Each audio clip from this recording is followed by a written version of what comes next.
Welcome to the Real Estate Pros Show, where we interview real estate investing professionals from coast to coast, as well as the service providers that serve the real estate investing industry. Our goal is simple: share what's working now to help you improve and scale your business to the next level and meet the pros that can help you get there.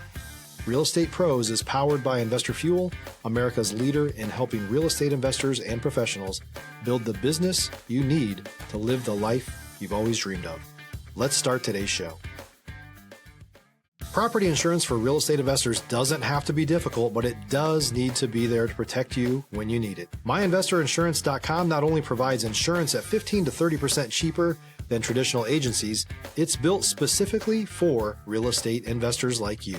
You can set up an account in about 2 minutes, get quotes on properties, turn on and turn off insurance for your fix and flip or rental properties in around 2 minutes without having to talk to anyone directly, all through our portal. There's no better way or faster way to make sure you've got the coverage you need to protect you, and no more lengthy policies either. Once you're set up, you're billed monthly and prorated by the day for however long your policy is active. It's powered by MSI, the third largest independent MGA, with 1.5 million customers and more than $1 billion in cumulative premiums written. Get set up today in about 2 minutes at myinvestorinsurance.com/fuel. Hey folks, welcome back to the show. I'm your host, Dylan Silver, and today on the show I have Alek Petreski, certified appraiser, investor, real estate entrepreneur in New Jersey, which is my home state originally. I'm in Dallas by way of New Jersey. Alek, welcome to the show. Good to meet you, Dylan. Thank you for having me. It's a pleasure to have you. And, I have a lot of questions. I have actually wanted, selfishly, to talk to an appraiser here recently because I had a strategy that I wanted to talk to an appraiser with. But I want to ask you, as an appraiser out there in New Jersey, I'm imagining that most of the business, and correct me if I'm wrong, a lot of the business is with, single-family homeowners that you're going out and you're doing these types of appraisals. Yes, we do commercial, residential, land, but predominantly residential appraisals. So I want to get granular here, and I had this question that I really wanted to ask an appraiser. I've seen people do, and I've heard of people doing appraisals for new builds before the build is done, basically based off of the blueprints. And then maybe it has to be confirmed once, it's been built, right? Yes. Is this a good idea, do you think? I think it's a good idea. I think, if you pay the appraiser so you have an idea of what it might appraise for based on, the blueprint, that's a good idea for anybody who's doing a new build. No, many new developers do the same thing.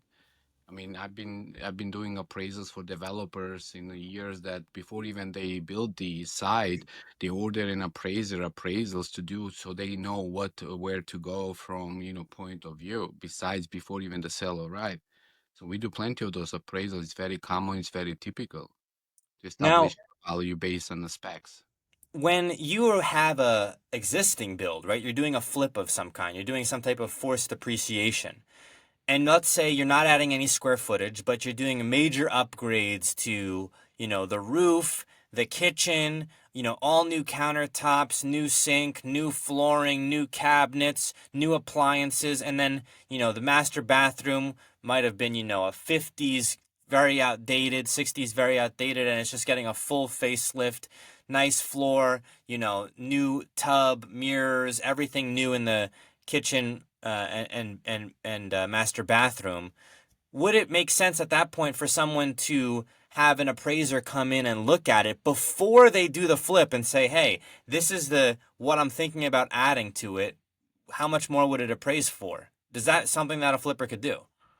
That's a very, very good question and very, very smart point you brought up, because I'm getting plenty of calls by investors, even, locally that like, hey, Alek, can you take a look? I'm stuck, doesn't move. And I'm about to be even whatever I put in and whatever I'm getting out. So a lot of people get stuck in it. Yes, it's very important for you to understand and speculate, because speculation can cost you more money versus reality. And sometimes certain markets, you can, put in more of improvements than the market can pay out, and it doesn't go dollar for dollar. So at the end of the day, those updates, upgrades, renovations, because anybody can call updates, upgrades, renovation. You can spend $500 on vinyl and vinyl floor and say I updated versus hardwood floors. So the appraiser goes in there and looks into what this is contribute to the value base of the quality of materials and where does it sit in that neighborhood, that market area, how the market reacts for properties that are, this type of renovations versus that type of renovations. But it requires competence too, because Yeah. competent appraiser looks at and sees there is a line between hardwood floors versus laminate floors or versus carpet and this type of tiles, that type of tiles. So sometimes it's very important to know what you're putting in and what you're getting out of, and to give a little room for that risk of the market, because by the time you finish the project, you don't know how the market may turn. And that gap, if you just go, oh, I know the numbers because Zillow says or PropStream says. I mean, nothing against to those AVMs, but it has to be focused on what specifically you do in that force appreciation. Stop living on an island and join the #1 mastermind in America for professional real estate investors. Investor Fuel is a community of hundreds of the nation's top investors working together to build stronger businesses and better lives. In addition to the amazing community of real estate investors acting as a board of advisors for one another, Investor Fuel members have access to 100% funding on purchase and repairs for our members only, a health insurance program, and benefits and discounts that more than pays for the membership of most of our members, meaning it's actually costing you money to not be a member of Investor Fuel. If you're looking to scale your business and build a business that allows you to live the life of your dreams, please visit investorfuel.com today and book a call with our team. 100%. And I actually thought about this yesterday, actually 2 days ago, because I was talking with a builder out in Texarkana. And they were telling me basically, for new builds, you could do this with the appraiser. And I thought about how come the flippers I know are only doing the appraisal after the flip is being done? Because that's a lot of risk, Alek, right?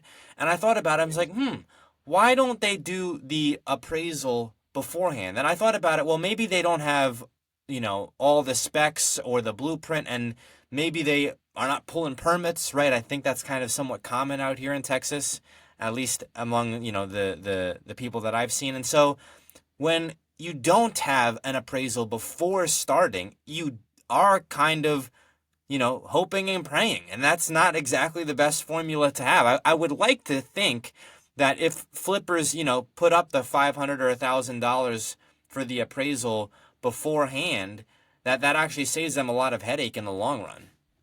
Absolutely. It's because you said why people don't do it. Well, people tend to do what's easy, not what's right. And that's where they catch themselves. I mean, Yeah. they catch themselves because at the end of the day, in a good market, you might get through and buy yourself or escape route. But when the market it's normal or it's tougher, everything shows up.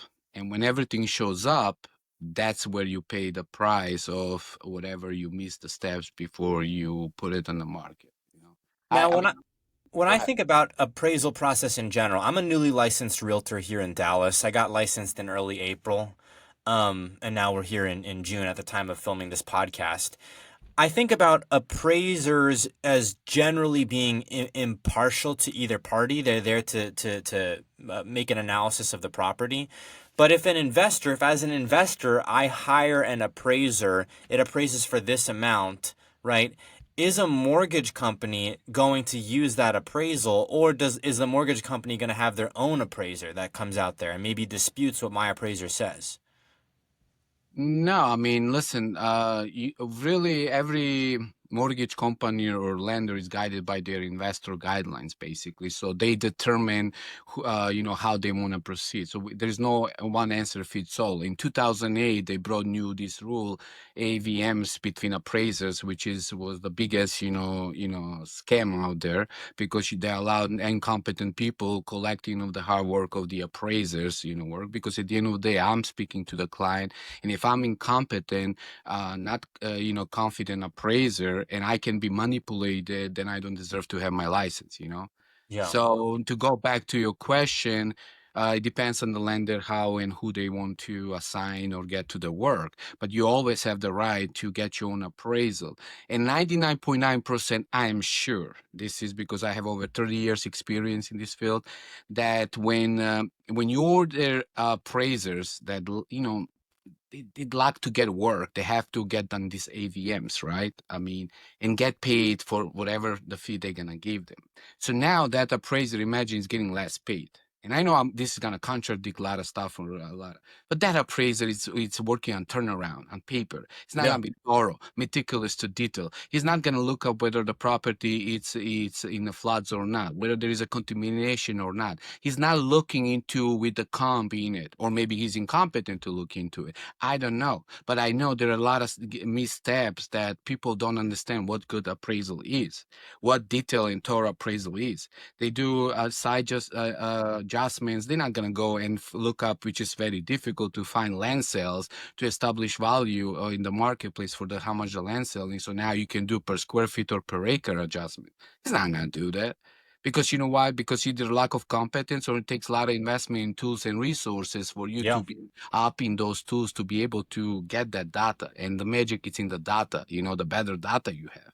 Also, not everything sells on MLS. There are No. a lot of properties they move with or without realtors. So now, how do you find that data? Used to was back in the day, MLS was the king. I don't think so anymore. If you're looking for consistent, high-quality leads, look no further than Investor Machine. Investor Machine isn't just another agency, it's the most sophisticated, data-driven lead generation company on the planet for real estate investors, and serves the role of being not just a lead generator for your business, but a marketing partner that is helping you achieve your goals along the way. Go to investormachine.com to learn more and schedule a call with our team today.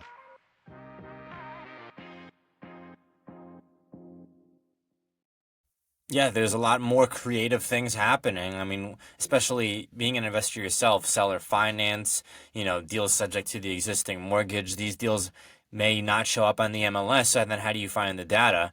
And pivoting Let back. me let me correct you for a second, Go ahead. but arm's length transaction is very important, because all these flavors that you just mentioned, they are very happening in the marketplace. Sometimes they tend to be not arm's length transaction, because sometimes you may willing to pay more for something because you're not getting an appraisal, you're not paying for, let's say if you buy a house subject to, you may pay more for the house, but that doesn't mean that's the value of the home, Right. because you're adjusting because of the services that you're giving them and they're giving you, vice versa. So Yeah. technically, I would stay out of those type of properties. They are not arm's length transaction. And you can see, if you click and you see the deed, what's happening with the transaction, you can understand what's up. Yeah, I mean, if you're buying a home subject to versus buying a home, taking out a traditional mortgage is an entirely different deal, right? So you Yeah. may be willing to take on a much higher price subject to than you would, with a traditional mortgage. I want to pivot back here, Alek, to this idea of an appraisal prior to a flip. I'm thinking that there may even be a lot of appraisers who will not encounter this type of thing because it's kind of, niche idea to talk about. But if, as an investor, I go to an appraiser and I say, hey, this is what I'm adding. What are the things that the appraiser is going to want to see from me, whether it's a blueprint, whether it's maybe, an actual, I'm not sure what you would call it, a demo of the materials that I'm adding to, the kitchen area. What is the appraiser going to ask me for in order to make an appraisal prior to me flipping it? Well, that's a very good question. I mean, put it this way. I mean, appraiser can have a conversation. If you have plans, specs, I mean, whatever you're trying to do, like if there is a professional company involved doing the repairs, innovation, and all that stuff. So pretty much you're going to have a plan and specs of what you're doing, right? But let's be honest, 90% they don't, right? Right.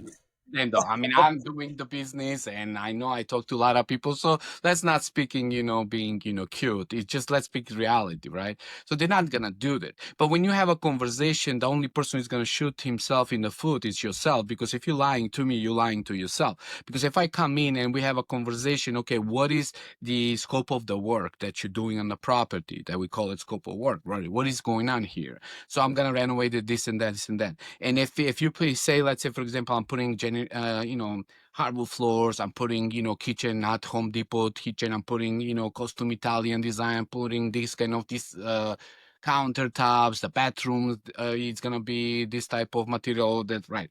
The appraisal creates, a picture of, what that could, on the marketplace mean, right? So now when he puts the classification at the bottom of the report, he's going to put it subjects to plan specs and to be as whatever it was, presented, right? Yeah. And the house doesn't meet that, and now you go for an appraisal, and you And have it a doesn't match. laminated floors, and you have a Home Depot kitchen countertop, regular stuff that it's not, high value or high quality materials. Now all of a sudden you're going to shoot yourself in the foot. So technically, it's just a matter of the more truthful you are with yourself and more communicate with the appraiser, the more you're going to know for yourself the truth. And when you know the truth, you can build a strategy and plan from there. Otherwise, you're shooting yourself in the foot, and you can complain as much as you want to because he says in the appraisal subject to this happening stuff. And it didn't happen. But that's not what it is. So Yeah. now when subject to, the appraiser is basically clean and clear. If you're a new or newer real estate investor looking to launch or grow your real estate investing business, please check out Investor Fuel Club. It's a coaching community, but unlike anything you've ever seen before. And you can actually partner with members of our mastermind from coast to coast on deals right in your market. There's no better opportunity to build a consistent business than to literally partner with pros to help you avoid costly mistakes, avoid the need for capital to do deals, and help you eliminate your fears as you're starting your business. Learn more about Investor Fuel Club at investorfuel.com/club. Pivoting a bit here, Alek, you're an investor yourself and an appraiser. I am an aspiring investor. I'm a wholesaler and a realtor, right? And I'm curious, did you become an appraiser first and then an investor, or were you an investor first, then an appraiser? No, how it happened, I mean, it's very funny story. I came in this country to play soccer, professional soccer. Right? That was the dream. But injury and this and that led me to, not be able to get, some business, some income because I didn't finish college or anything. Sure. I mean, because I wanted to be a soccer player, right? And what happened is I was watching this night show of Carlton Sheets back then in 1990s. I was watching at night. I bought his course and all that stuff. And he was talking about how you need team. You need an appraiser, you need a realtor and this and that. So what happened was I couldn't find nobody on my team. Not because of anything. I was broke, and number one. And number two, I had broken English. Today I speak better than back then. But people were like, so when I could remember right now picking up the phone and hearing that real they're feeling like, who is this fool on the phone? Because I was reading in the course that you gotta call it building your team. And he's like, how much money you have down to put down payment, asking me this question. And I'm like, I'm an investor and this and that. And he's like, he probably thought, who is this fool, man? I couldn't find nobody. And plus, I wanted things, being also athlete, you want things like, fast. You want to, aggressively go at it. So also, I couldn't find appraisers who would be thorough, who would be, on time. It would take forever to get an appraisal. So I'm like, by the time I wait, first I became realtor, actually, because I couldn't find realtors to do the job. So I said, I need access to MLS, I need this and that. So while I'm waiting this, opening up the dictionary, and I was studying for my real estate exam. So I passed it on first time, studying with dictionary. But when I got my real estate thing, I couldn't evaluate property. So then I was like, who does it? Appraiser. So I'm like, okay. So I gotta become appraiser because I can't find somebody to help me or do stuff. That's how I became appraiser. But then in 2000, when, like when I started, because it takes 5 years to become apprentice to get Yeah. all the hours. It's not like overnight thing. So around 2000, business was booming, so I got very busy making money in the real estate appraisal because at that time we had our own clients. So I was knocking on doors and mortgage companies. They would give me the work. I would return them in one day. All night I would work. I would return it. And that's how the business started booming. So it took me away a little bit from investing because money talks, right? You're working, you're creating, you're sending Yep. work, but it's a job. Yeah. It's a It's job. a rat race. Yeah. If you don't do appraisal, you're done. The money goes by, you're done. So that's why what I found I needed to go back to my investor kind of desire and passion to create something, because I mean, job, we know you work it, you get paid. You're not working, you're not getting paid. Yeah. There's no equity. Exactly. And so Exactly. for me, I was doing and am doing wholesale, and then I saw an opportunity. I have a mentor who's like, you should become a real estate agent. It'll help accelerate your journey. And now that I'm having the same kind of experience that you're having, I'm saying like, well, I really do need to have appraisers. I'm having to hire appraisers. I should really go be an appraiser. And so now I'm thinking like, there's a lot of people who might not even know, like if you're on the outside, what an appraiser is, and they may think it's the same thing as a real estate agent. It's not. It's not at all. And so if you're an investor or an aspiring investor, I'm almost saying go do the appraisal thing maybe first, and then maybe look at the real estate license. I don't know. Uh, I mean, it's good to have it, but I guarantee you it's gonna distract a lot of the purpose and what you're doing, because Mm, appraisal takes time. Appraisal is not like three comes and we have a report, or like realtors do. I'm a realtor too. How they do CMAs. Like they're gonna pick comps based on the numbers that fit their narrative, and they're gonna right. say, "Get you the listing. This is what it is."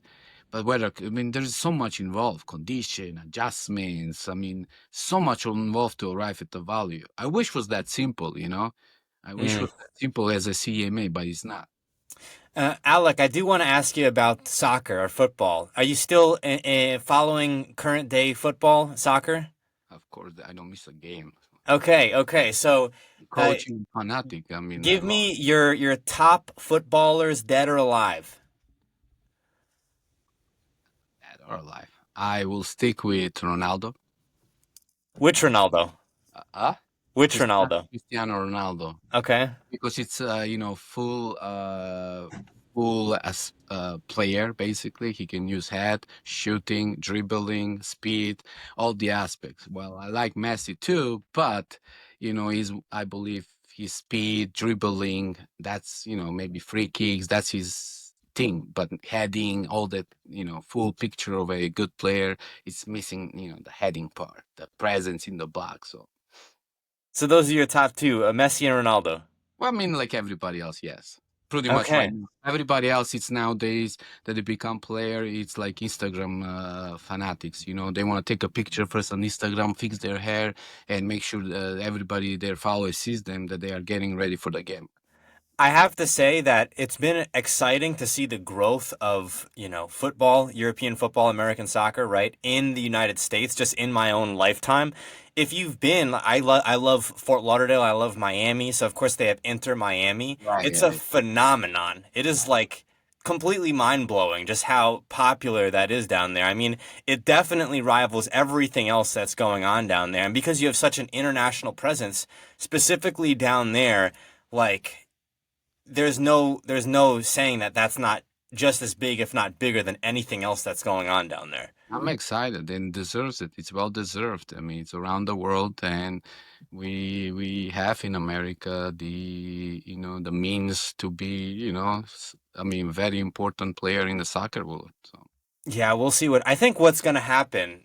Somewhat, maybe I'm overly optimistic on this, is as we're getting more games, as more people are seeing more matches, right? and they're seeing the European leagues and they're seeing the Latin American leagues, they're going to start to see from an earlier age this kind of influence. So it's not just going to be people who are maybe from those different parts of the world who are coming here and, showing their kids. It's going to be people who just turn on the TV and then they see the games and they say, well, I want to go play. Growing up, I was a tennis player, right? And so we would have, some matches.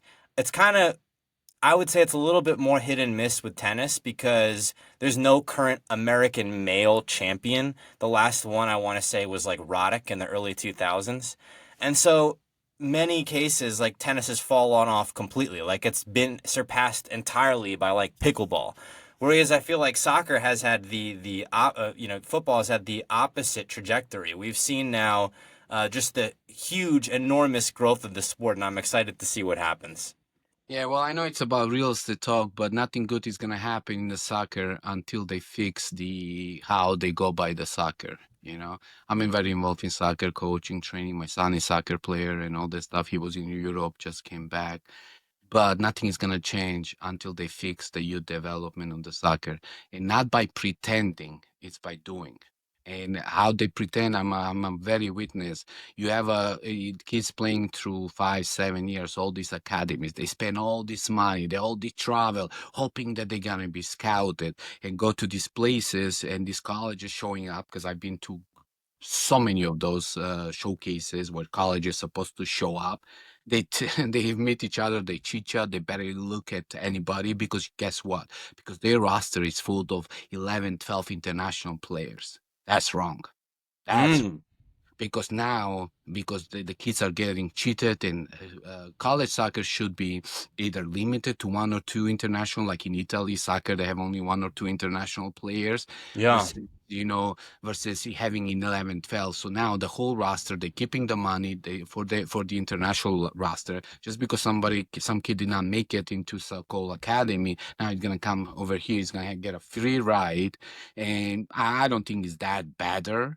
I don't think so, but just the appeal coming from The Europe. appeal. Yeah, yeah, Yeah. yeah. Yeah, I mean, I've seen it. You have a 25-year-old guy. He's like, okay, I didn't make it anything out of my career. I'm gonna go to USA. This college is gonna recruit me. I'm gonna stay there, play just because I'm coming from Denmark. I witnessed that, and I'm like, oh my God, really? Mm. So now, and you have 11, 8, 10. Go check the rosters. You'll see where the problem is. The problem is that the system is pushing his own people, and now from those people, you have to have, obviously players that play in national teams or whatever it is. Are you seeing any people who maybe have younger families in the United States encouraging their families to go play abroad because of this reason? Yes, but it's a very deceiving world. I mean, I did Mm. it with my son. It's a very, very deceiving world. It sounds enticing, but the price you're paying, you have to ask whether you're ready. The Yeah. way you live, the way before you become somebody, even top club invite you, they're gonna send you to Division 4 or 3. You make good, but you have to prove yourself under their watch. That's what happened with my son. He had to go play in Division 2 just to prove himself to come back. So I know, I know the law, Firsthand. but it's very, very, very tough. If you know what those kids go to give themselves chance, I think everybody should appreciate. At least should be doing more.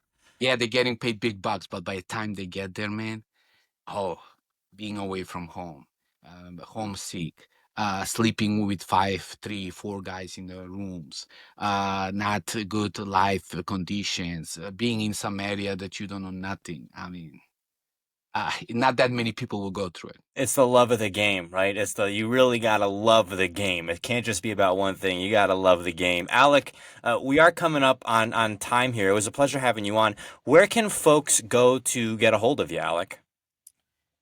Well, I mean, obviously, I'm New Jersey Real Estate Appraisal Group is the group that I'm running for real estate appraisal. The website is www.newjerseyrealestateappraisal.com. But I'm very capable and resourceful to communicate about, appraisals in real estate, wherever it is in the country, because there is a myth that appraiser has to be next door. That's the biggest myth right now, because with today's resources, I can know more about your neighborhood and your property than somebody living an outdated down in the block. Used to was like, hey, do you know John and Mary? They sold the house because nobody could find if anything sold. So Yeah. John and Mary sold the house. It was colonial. So now we have to go, use that as a comp and checking tax records. Now, nowadays, I mean, it's like data, it's available. You just have to know how to use data, stay within boundaries, and pretty much it's about, I always say, doing it right. Not Yeah. doing right, not what's easy. The quickest way is sometimes the slowest way, and the slowest way is sometimes the right way to do it. So, Not Alek, not meaning the slowest and the slowest. There is no way. I like quick. I like yeah, fast. Speed is very crucial. And I don't mean slowest and takes forever to accomplish something, to do something. No, what I mean is detail, meticulous to detail. I mean, and understanding what you do. Because sometimes when you do something, you don't do it just to get it off your back, off your shoulders. You're doing it because something means to somebody, and you do it right, as I said at the beginning, whether you know it is right or wrong. Like when you go to a restaurant, you yeah, don't have to know what's good steak. If you pay money, you're expecting that chief to cook you good steak. He's not going to ask you, what's good dressing or this and that or marinated.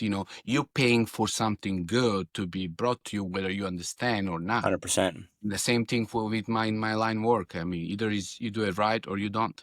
That's a better way to say it than I said it. Alek, thank you so much for coming on the show here today. No, thank you for inviting me. Thanks for joining us for today's Real Estate Pros Show. You can learn more about the amazing benefits of the Investor Fuel Mastermind community, including surrounding yourself with hundreds of other rock stars, 100% financing for your deals, and members-only discounts from vendors you're likely already using that, as a member of Investor Fuel, will save you more than the cost of your membership. Visit investorfuel.com to learn more. If you're interested in joining us as a guest of this show, please visit investorfuel.com/pros to apply.